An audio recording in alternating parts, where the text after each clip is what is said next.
بسم الله الرحمن الرحيم. الحمد لله رب العالمين، والصلاة والسلام على خير خلق الله محمد وعلى آله وأصحابه الكرام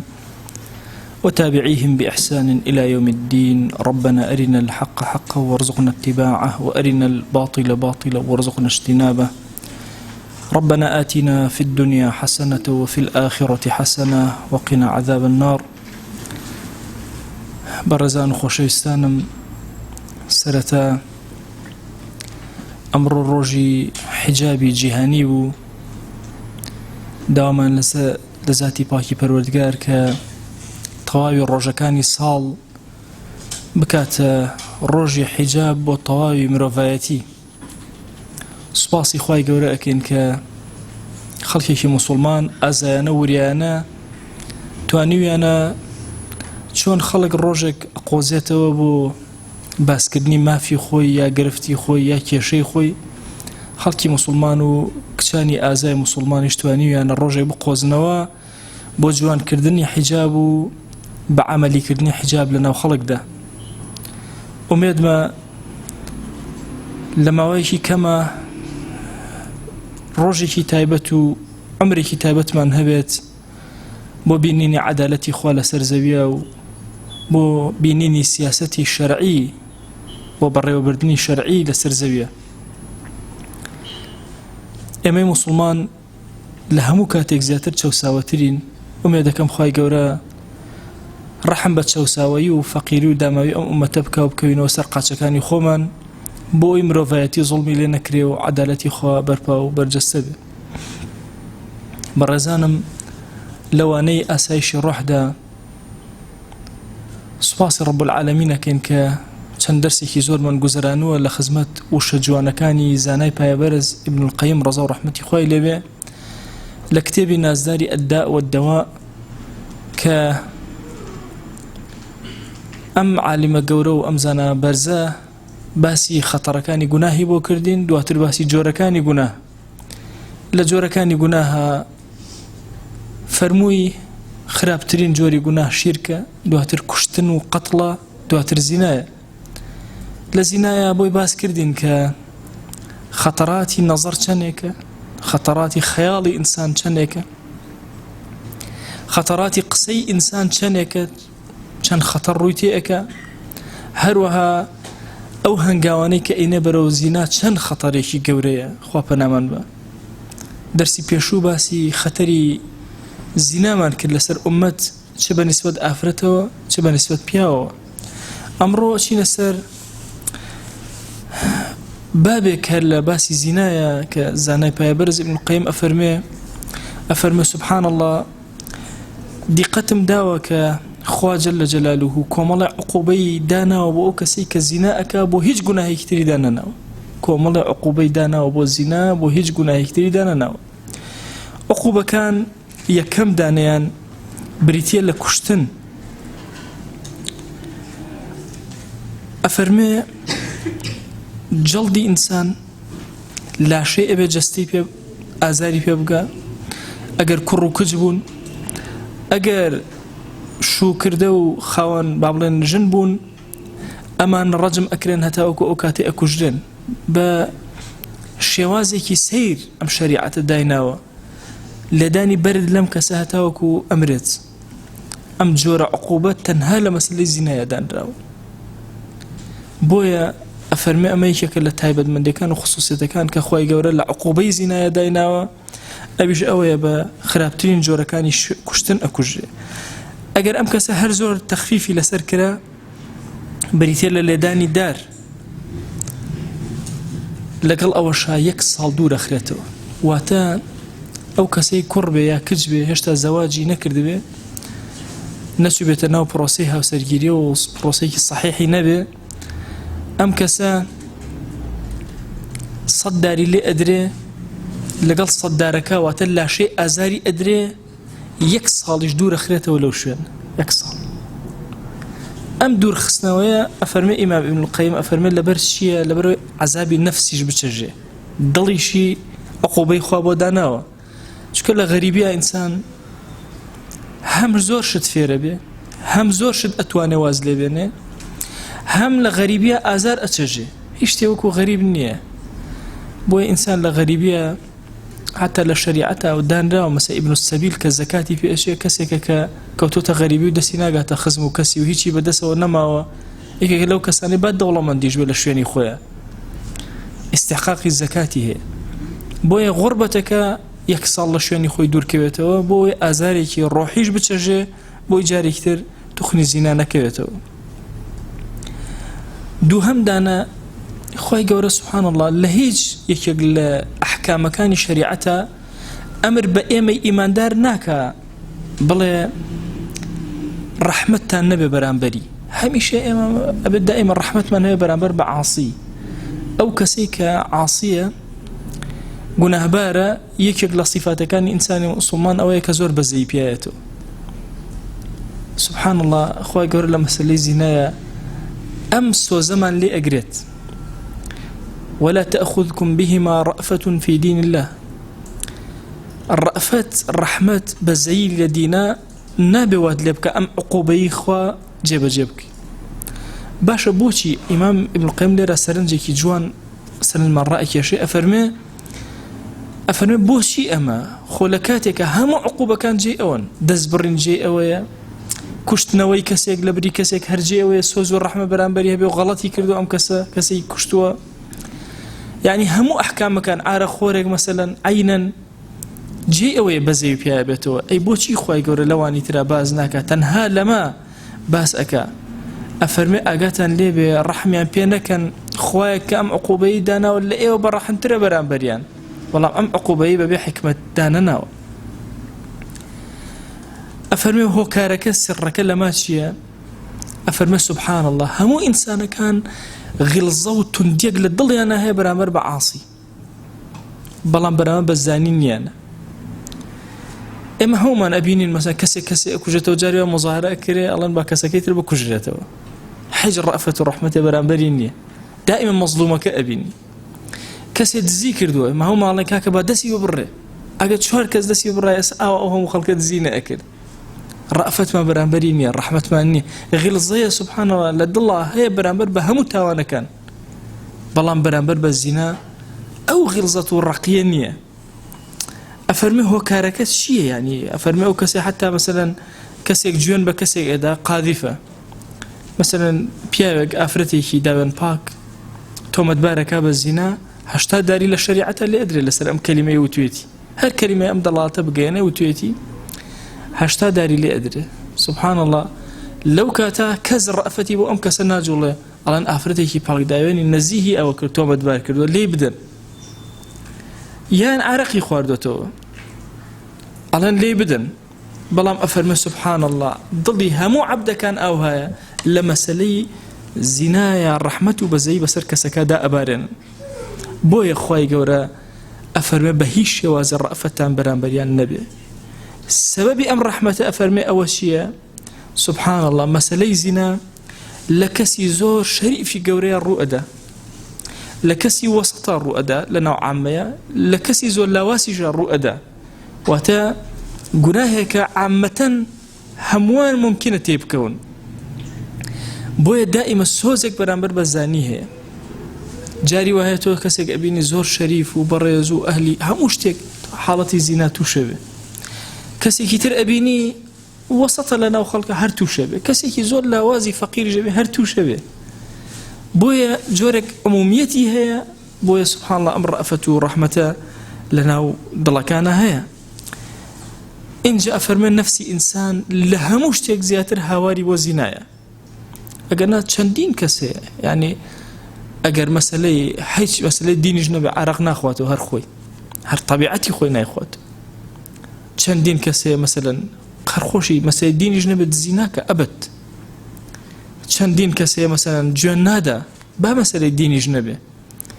هلا فرمايشتك هي أفرمين نعم العبد صهيب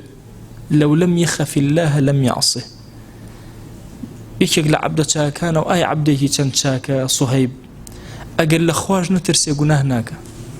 لو لم يخف الله لم يعصه شكو هاد طبيعتي خوي أو طبيعتي برزة بويا ئافرەتان لە زەمەنی جاهیلیەتە ئافرەتی حڕە ئەم طبیعەتەی هەبوو بۆیە کاتە پێغەمبەری خوا صلی الله عليه و آله وسلم ئەفەرمێ بەیعەتیان لێ وەرەگرێ کاتێ بەیعەتیان لێ وەرەگرێ لەسەرەوەی کە زینا نەکەن هند سەری سوڕەمێنێ ئەڵێ ئەوە تەزنی الحڕە ئافرەتی حڕە چۆن زیناکە قەت زینا ناکە بۆ چونکە نەفسی بەرز کە سەیرەکە ناتوانێت خۆی نەوی بکە تەسەوور کە ئێستا ئێمە میلەتی کورد وەرە دیقەت بدە بە عامەت دەستی زۆر پاک تێتی مەسەن خەڵک بەڵام عامەتەکەی ئەو هەیە سیرەکەی لە خەیاڵیە لە فکریە لە بۆچوونە بە هیچ شێوازێک مەسائل دزی نییە یا با بڵێن ئارەخۆر ڕێژێکی زۆر کەم ئارەخوا ئەوی تر زۆر بە شەرمەوە یعنی هەر ئەسڵەن عامەتی خەڵک ئەوشی کە نوێژ ناکە ئەهلی دینیش نی هەر بە سووک سەیریەکە ئەڵێ مەگەر عەقڵ بۆی عارەقی نەخواردەوە یا مادە هۆشبەرەکان یا هەر شتێک لەوانە بۆیە ئەم گوناهانەی تر هەر هەمویان قیلەتێک لە خەڵک جێبەجێەکە بەڵام مەسەلەی زینا سوبحان الله مشارەکەیەکی زۆر گەورە هەیە و نەفس دعوایەکی زۆر گەورەی هەیە هاواری هەیە بۆی لە هەموو ناخی هەموو کەسێکە هەیە اینجا زۆرینەی کات مەسەلەی زینا لە مەسەلەی عشقەوە دروسە بێ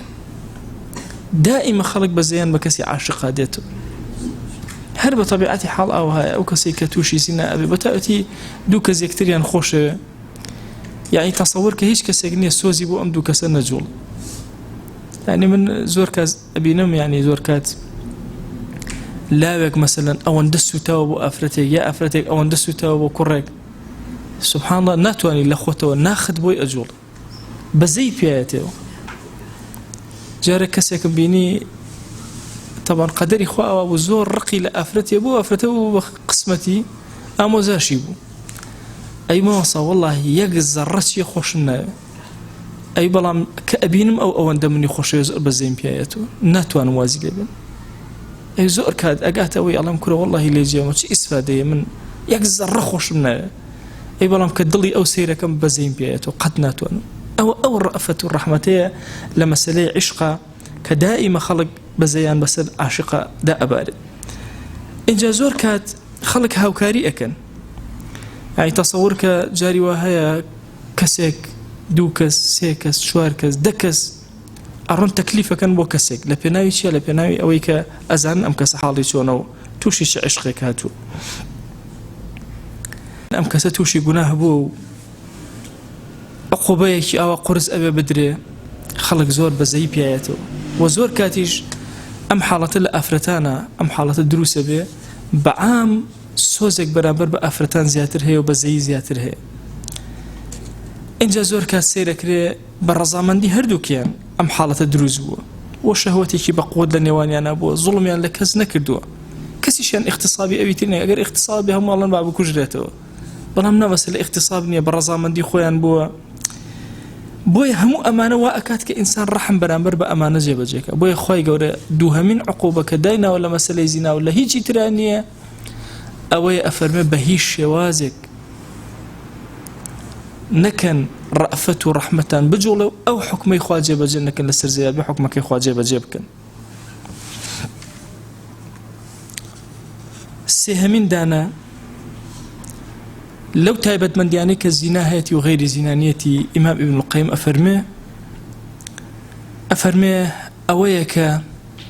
دارکاری ئەم کەسە کە ئەکرێ وەلیەشهەد عەذابەهما طائفة من المؤمنین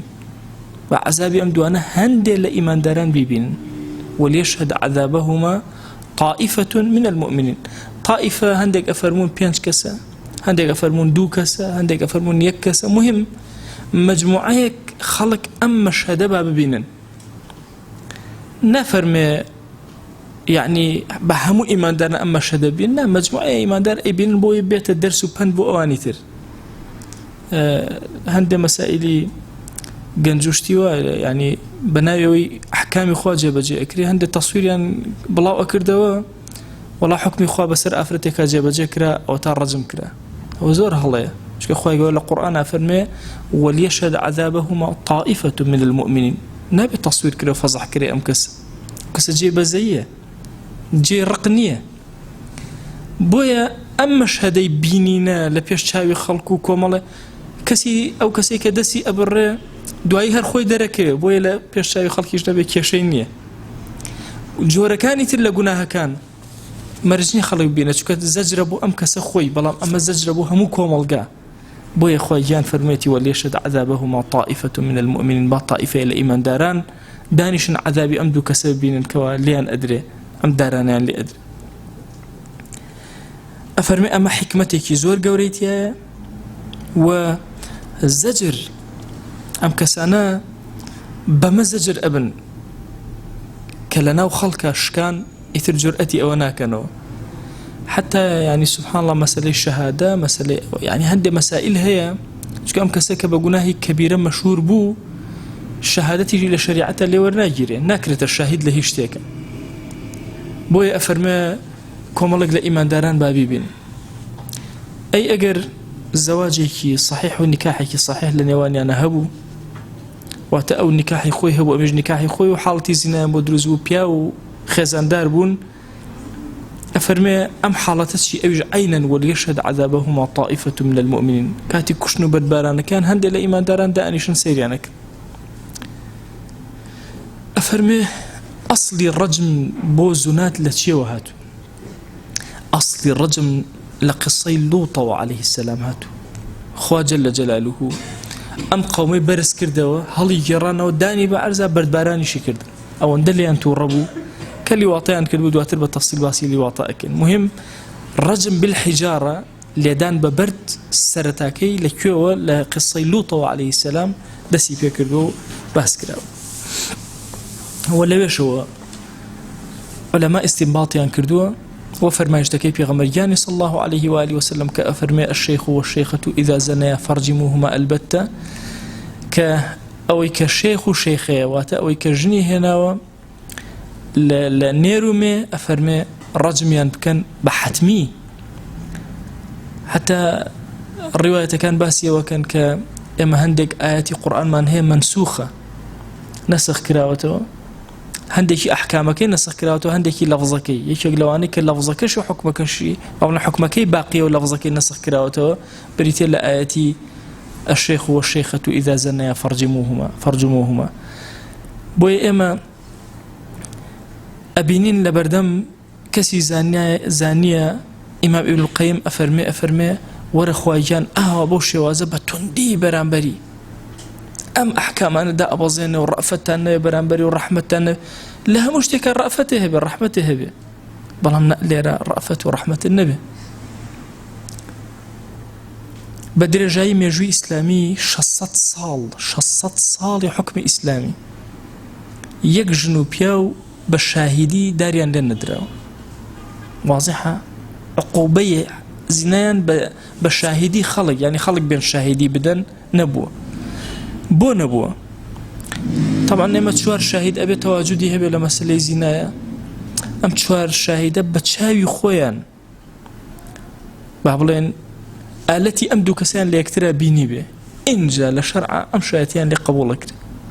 يك خلاف لبين كات قصة شوين هرشتيكي أم شوار دانايا هبه يك دانيان خلافي لقل أواني ترى هبه هميان داركاري أكرن أبي تقذف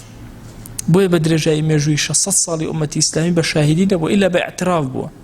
وكو قصي غامدية وقصي ماعزو كلا زماني في غمريانا صلى الله عليه وآله وسلم غامدية أفرتك هات خزمت في غمريان صلى الله عليه وآله وسلم فرمي زينام كدو باكم كروا الروي لي ورق جرى الروي لي ور شرخان بوي هرب روانيته لولا وهاد وأزينينا أخيرا فرموي حملته بلا حمل ما دبرتها حملة كداني هذا لزنان أفرمون في غمري خاص الله عليه وآله وسلم بوي أم قصي بيود بوي بروانيته بلا هم هاتو وتي حملة كم دانا ومن على كبا وشيو فرموي دي برو با من على كلا شير بريتو حساب كمان زي دو صالي بيتشو هر هاتو أخيرا من على كي هنا نانكي هو ودسيا واشتكي دا ودسيا وكأي إخوان دليل يويك خوي لسر بي خوي واستاوى هاتم باكم كيتو أفرمي إن جاء في غمري خاص الله عليه وآله وسلم أمري كرب الرجمي أو كاتيك رجم أكرايك لها ولان هني خيان برجاية لدموشاوي فرمي أخزاك الله خوا سوكتك پێغەمبەری خوا صلی الله عليه و آله وسلم زۆر تووڕە فەرمووی هاوکاری شێطان چۆن لەسەر براکەتان نەکەن واللهی تەوبەیەکی کردو بەشی مەدینەکە لە ڕوایەتێک بەشی حەفتا لە ئەصحابەکە ئەوانە تەوبەیەکی گەورە سادقانەی کردو بۆیە ئەم خەتەرەی مەسەلەی زینا ئەبینی لە بەرامبەرە 4 شاهید زۆر بە قورسی دانراوە بووی وی هەر یەکێک لە ئێمە ئەبێت لە بەرامبەر ئەم گوناها وەستانێکی زۆر گەورەی هەبێ ئەمە ئیمام ابن القیم باسی ئەکات چ لە نەزەرەوە چ لە خەتەراتی دڵەوە و خەیاڵاتەوە چ لە لەفظ و قسەکردنەوە چ لە خەتەوات بەرەو زینا هەمووی ئەمانە باشە چکە خوایان لە قورئانە فەرمووی ولا تقربوا الزنا نەیفەرموو مەسەن زینا مەکە فەرمووی لێ نزیک مەکەرەوەتە هەر 4 خاڵەکەی باس کردووە کە نزیک مەکەرەوە لێ دوور بکەوەرەوە دیارە فەسادێکی زۆر گەورە بەهۆی زیناوە بەرپا ئەبێ ئێستش لە جیهانە ئێمە ئەبینین چەندین جۆری نەخۆشی و چەندین جۆری مەسائبی گەورە گەورە ئەبینین بە هۆکاری زیناوە تەشەنەی کرد ئەنواع جۆری ئایدز دۆستێکم هەیە زۆر قسە خۆشە چوو بۆ ئەوروپا ئەی ماوەسا ئەم کوردەی خۆمانە یەکەم جار خۆیان کرد بە ئەوروپا یان وایە زانێ حەوزی مەلەیە ئەوی شەوان دائەنیشتنەوە ئەوەنە ئافرەتم بینی و ئەوەنە ئافرەتم ئاوالێ کرد و ئەوە بۆ شێوازە ئەوەی پێنەسویەکیان تووشی ئایدز بوو اینجاوی ئافرەت ڕایە کرد بە دووەرە ئەمە ڕایە نەکرد خۆیان لێ پاراست کەس جورئەتی ئەوەی نەکرد بۆیە ولا يعلم جنود ربك إلا هو بس خوایان جنودەکانی خۆی ئەزانێ ئینسان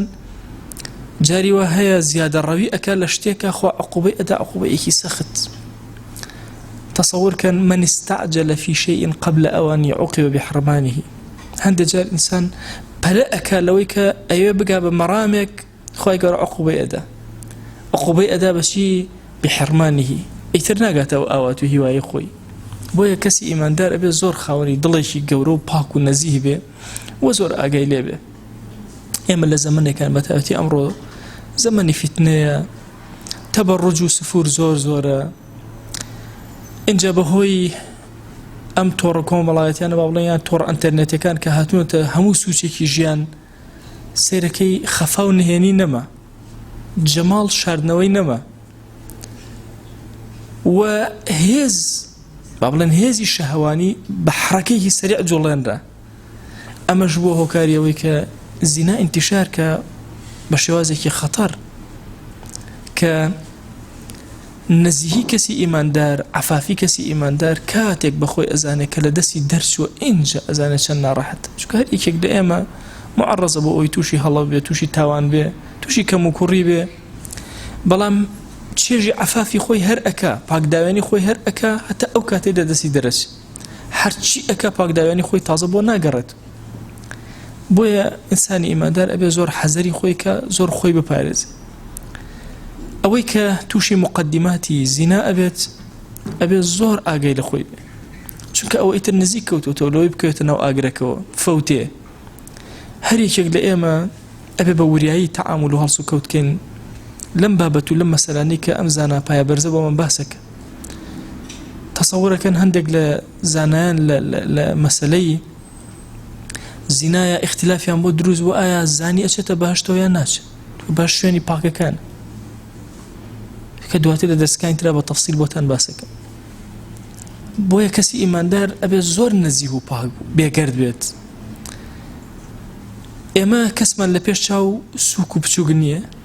کەسمان بەلاوە قێزەون نییە مەهماکان ئینسانەکان گوناهبار بن لای ئێمە ناشرین نابن چونکە ئێمە هەمومان مرۆڤین هەمووشمان تووشی هەڵە و کەم و کوڕی ئەبین بەڵام چەندێک کەسی ئیماندار هەوڵ ئەدا بە نەزیهی و پاکی بچێتەوە حزوری خوا جەل جەلالوه لە فەرمایشتێکا فەرمێ ئەو ئافرەتە یا ئەو پیاوەی کە ژن ناهێنە و شوو ناکە ئەگەر خۆی پاراست و بە نەزیهی گەیشتەوە لای خوا جەل جەلالوه هیچ پاداشتێکی نییە بەهەشت نەبێت ئیلا ڕەزامەندی خوا بەهەشت جێگەیەتی بۆیە لە جیلەکانی پێش ئێمە خۆپاراستن لەوە ئەچی ئاسانتر و سەهلتر بوو بێتە ئەم زەمەنە هێزێکی ئیمانی بەهێزتری ئەوێ بۆی کەسی موسڵمان خۆی پارێزراوکە و هەوڵ بدە لەو فیتەنانەی ئەمڕۆ خۆی ڕزگارکە بەڕاستی فیتنەکە ئەمڕۆ زۆر گەورەیە. چاو حرمەتی ئەشکێ، زمان حرمەتی ئەشکێ، دەستەکان قاچەکان لاشە هەمووی حرمەتی ئەشکێ، داوێن حرمەتی ئەشکێ. ئایا زینا هەموو ئەمانە تەصدیق ئەکاتەوە یا تەصدیق ناکاتەوە؟ بۆی ئینسانی موسڵمان ئەبێ ئاگادار بێ خۆی نەخڵەتێنێ. لەم ڕۆژانە ئافرەتێک تەلەفۆنی بۆ کردم، ئایا ماوەسە دڵداری حەڵاڵە یان نا؟ وتم حەڵاڵ نییە. بۆچی؟ ئەوکەی پرسیارە. وتی ئەی بۆچی حەزەتی یوسف کردوێتی؟ تا زۆر سەیر و بەلاوە. وتم لەکوێ خوێنتەوە کە حەزەتی یوسف کردوێتی؟ ئەوە ئیمامی ڕازی ئەفەرمێ حتا هەمێک بە دڵی یوسفە نەهات عەلەیهی سەلام. ئەفەرمێ لەسەر ئەماڵەی هەندێک لە نەسارا و لە خەڵکی بێدین وتویانە ئەم ڕێیان بووە، وتویانە وەڵام یوسفیش ئەوە بوو وهەمە بها لولا أن رأى برهان ربه. أيش جوله وحركيش بدروز. طبعا العربية لولا أن رأى برهان ربه، لولا لامتناع شيء لوجود شيء. اشتيق منعك لبري أو يشتيك تر وجوده لبروي برهاني خواه هم بدل يوسف نهد عليه السلام أو ندلي باكو بيقل. والدليل ما نفرمت شيء أبو أما أفرمت الشيطان بشيط شيطاني خوي شاهدي أداب يوسف عليه السلام. إمام الرازي أفرمت لتفسيرك أفرمت شون الله إخوة جل جلاله فرميت يوسف لعبد مخلصة كان أمه دي الشيطان الله لأغوينهم أجمعين إلا عبادك منهم المخلصين. هذا همو عبد كان لنا أبا بس مخلصة كان بيل لنا وناتي كابو الدليل لسرقوي كيوسف عليه السلام بدلي شانهات خطراتي خراب بدلي شانهات همي خراب بدلي شانهات بوي أبي أما بورياي ما ملكين لقال أم بابتا إما أزانين جنج توشي هلا أبي باشا كسايتي جورة توشي هلا أبي كسي لاواز توشي هلا أبي كسي بهيز توشي هلا أبي أفرتي زور دامزراو توشي أبي جنجي زور بلام لهمو حالتك أنا أبي بارزقاري لخومن زور بسيري لمجاهديش جورابين جنجك تبيني زانيت حالي كرت تصور كلو أشي لمجاهديش زور جور خوي بيقتار نكره فليلي مك لعل خوي جور هدايتي أدا كنت أقسم لخدمتنا زور حالات دروس أبي أفرتاني برز خاون مرت شكال لحالي خوان أكن كهاوسريان توشي خيانة أبي بيوندينا شرعية بلغل كسيترا هولي زياتر أدا زور كات أبيتها الله ده مقاليك زور جورة أمش قارين بأكسب برزانم أو يك ستري أو بابتان بكن بهيش شوازة باسي نكن درجك داخن تنها دعاء خير بها سركان يعني كان شو كزمنك فتنك زول لو جورة الأيام تصور كين بأجاو بدنجدنجك حلبي وشار سر أبي أجاو دنجدن كان هيج شار سر ناكا شهر نوي بابته كان تايبتها وسر كتوشي هلا أبي زور وشياري أفرد تعاملك اشتكان كتمك بشارته لعل خوي جوره هدايتي أدا وأقرته وتشوك مسائل الشهوات هر زمنك. ابن الحزم رضا رحمة خوي لي بأفرمي كي زور عاشقة كي زور معشوق أفرميك جيشتن بيك دواي زمنك اتلا برانبرا وردة عشقة كان جورك لقلب ونويتها دروسة به بو حتى وتوانا يعني للشعر يكون عربية ألان عاشق نابي جن بين أجر جنكي خاص عاشقني الرازقونية شو عشقكي نامن كتايبي لبرو أم خالي أخيرا بلا وجرينجا زور بو أم حالته وكشاني برز من زور كانت برسيارة كان لسرو مسألة أبي بورياي تعامل كان هول بدن مالك إخوان كنترول كان ستر كان بشار نوا إما للزمن كان خود دولتي إسلامية لم زمنا إلا ستر كنو شار نوا توبيك صادقانا هانداني خلق بو التوبة قرانا وبولا إخوة جل جلاله لعل أخوة يقول لقناها كان من أبو ري بزي ورحمتي أخوة بسلمانا دا أبارن أخوة جان إما عبداني قناه بار ليك لدرس كان كوبونته ذكر ياديتو أكين يا إلهي وتيزانيان لخزمتي أنا أوسين يا إلهي دسي زليلي ودلي ضعيف خو من بولاي تو برس كردو تو داول لي اكين خويا هر گناه بسر مانا تيبريو كردو مانا خويا عفو مانك گناه بپنهان كردو مانا وكز اگا لاني عفو مانك گناه باشكر كردو مانا خويا عفو مانك يا ربي خويا جان بزي وكرم ورحمتي خود بسر مانا ببارنا گوناهێ لەمەوە پێش کردومان عەفومان کە گوناهێ لەمەوە دوایی کەین و فریای تەوبە ناکەوین عەفومان کە یا ربی خوای گیان داوات لێ ئەکەین گوناهی زینە لە پێش چاومان ناشرین بکە یا رب العالمین خوای گیان ئێمە توانای نەفس و دەسەڵاتی نەفسی خۆمانمان نییە خۆمان ئەدەینە دەستی تۆ سپاردە لای تۆ زەهێ نابێ زەهێمان مەکە یا رب العالمین بمان پارێزە یا ئەکرەم الئەکرەمین یا ربی خوای گیان رحمت و کەڕەم و بەزەی خۆت بەسەرمانە ببارێنە عەفوی خۆت بەسەرمانە ببارێنە پەروەردگارە ئێمە هانامان بە لێبوردەی تۆ هێناوە بەخوا شوێنێکی تر نییە بۆی بڕۆین تەنها تۆ نەبی دڵمان هەمیشە لای تۆیە هاوار تەنها بۆ لای تۆ ئەهێنین دەیا ئیلاهی عەفو و ڕەحمەت و بەزەی خۆت بەسەرمانە ببارێنە لێ خۆشبوونی خۆت بەسەرمانە ببارێنە یا ربی خۆیان داوات لێ ئەکەین بە ناوی جوانت بە صیفەتی بەرزە بە ئیسمی عەظەمت خوایە لە گوناهی دایک و باوکمان ببوورە خوایە لە گوناهی مردوەکانمان ببوورە لە گوناهی برا و خوشەکانمان ببوورە لە گوناهی خزم و کەسوکارمان ببوورە لە گوناهی خێزان و هاوسەر و مناڵمان ببوورە یا ربی پەروەردگارە داوات لێ ئەکەین بە ناوی جوانت بە صیفەتی بەرزە بە ئیسمی عەظەمت بەخشندەی خۆت بەسەر ئەم میلەتەمانە ببارێنە هیدایەتی گەنجەکانمان بدە لە خراپە بیان پارێزە یا رب العالمین یا ربی خوای گیان کوڕانمان کچانمان بە حیا و حورمەتەوە بخرە ناو ماڵی خۆیانەوە یا ئەکرەم الئەکرەمین یا ربی خوای داوات لێ ئەکەین ئەومان بێحاڵە بێماڵە ماڵداری کە پەروەردگارە ئەومان بێ مناڵە مناڵی پێ عەتاکە ئەومان بە مناڵی ساڵح ئەومان بە مناڵەکانی ساڵح بکە یا ربی خوای ئەومان قەرزارە قەرزی سەرشانی سووکە ئەومان کەم ڕزقی حەڵاڵی پاکی زیادکە یا ربی خوای داوات لێ ئەکەین ڕزقی حەڵاڵ بەسەر بازاڕەکانمانە ببارێنە ڕزقی حەڵاڵ بخەرە ناو کۆگا و دوکانەکانمانەوە بیخەرە ناو زەوی و زارمانەوە بیخەرە ناو ئاوەکانمانەوە یا رب العالمین یا ربی خوای گیان بیرەکانمان پڕ ئاوکە کانی ئەوەکانمان هەڵقوڵاوکە یا ربی خوای داوات لێ ئەکەین بە گەورەی خۆت ئەومان نەخۆشە شیفای بۆ بنێرە خوای تووشی هەر نەخۆشی و دەردێک هاتوون مادی معنەوی شیفامان بۆ بنێرە یا ربی پەروەردگارە زەلیلی سەر جێگەمان مەکە محتاجی دەستی نامەردمان مەکە یا ربی خوای زەلیلی دەستی زاڵمانمان مەکە یا ئەکرەم الئەکرەمین یا ربی خوای ئەم وڵات و نیشتیمانەی ئێمە پەروەردگارە بێکەس و بێخانە و لانەیە بێخاوەنە یا ئیلاهی هانامان بۆ لای تۆ هێناوە لە نەخۆشە کوشتەکان بمان پارێزە یا رب العالمین یا ربی خوای گیان داوات لێ ئەکەین ئەوانەی تووشی نەخۆشیێکی ناڕەحەت بوون خوای کەسیان نییە تۆ نەبی تەقیان لە زۆر دەرگای دکتۆرداوە بۆیان نەکراوەتەوە یا ئیلاهی بەهانایانەوەرەوە شیفا و ڕەحمەتی خۆتیان بۆ بنێرە یا ربی خوایە داوات لێ ئەکەین بە ناوی جوانت بە صیفەتی بەرزە بە ئیسمی عەظەمت خوایە دوعاکانمان لێ قبوڵ کە خوایە ئەم دوعانەمان لێ وەرگرە یا رب العالمین یا ربی خوایە داوات لێ ئەکەین هەر گرفت و کێشە و موشکیلەیەکمان هەیە بۆمان چارەسەر کە دڵمان ئاسوودە و ئارام کە دڵمان پڕ ئاسایش و ڕۆحمان پڕ ئاسوودەیی بکە یا ربی خوایە ماڵەکانمان پڕ ئاسایش کە وڵات و نیشتیمان و شارمان پڕ ئاسایش کە یا ربی خوایە گیان ئەو بەڕێزانەی متابعەمان ئەکەن لە تۆڕەکانی ئەنتەرنێتەوە یا ربی خوایە لە گوناهی هەمویان ببوورە سەرفرازی ئەم دنیا ئەو دنیان کە هەر کەس وتارێکی ئێمە لایەک ئەکا شێر ئەکا بڵاوی ئەکاتەوە تعلیقێکی لەسەر ئەنووسێ لە بەرخاتی تۆ یا ربی خوایە لە گوناهی هەر هەمویان ببوورە سەرفرازی بەردەم دیوانی خۆتیان کە یا رب العالمین یا ربی خوای بمان کە خزمەتکاری ڕاستەقینەی ئەم دینەت یا رب العالمین خوای گیان و ئێمە لەم مەجلیسەوە سڵاوی خۆمان بۆ پێغەمبەری خوا صلی الله علیه و آله وسلم ئەنێرین خوای سڵاوی ئەم مەجلیسە ئێمە بگەینە ئەو خۆشەویستەمان یا ئەکرەم الئەکرەمین یا ربی خوای سڵاوی ئێمە بگەینە بۆ خۆشەویستەمان یا ئەکرەم الئەکرەمین خوای ئێمە زمانمان کورد لە دوعایە هەر چاکەیە ئەو خۆشەویستەمان داوای لێ کردی بە درێژای عمری ئێمەش داوات لێ ئەکەین و پێمان عەتاکە هەر خراپەیە ئەو خۆشەویستەمان پەنای پێگرتووی لە هەموو عمریە ئێمەش پەنات پێ ئەگرین و پەنامان بدە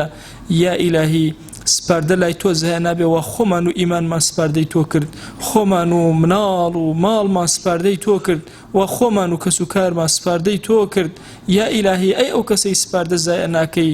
پەروەردگارە زایەمان مەکە یا رب العالمین لەم زەمەنی فتنە زایەمان مەکە یا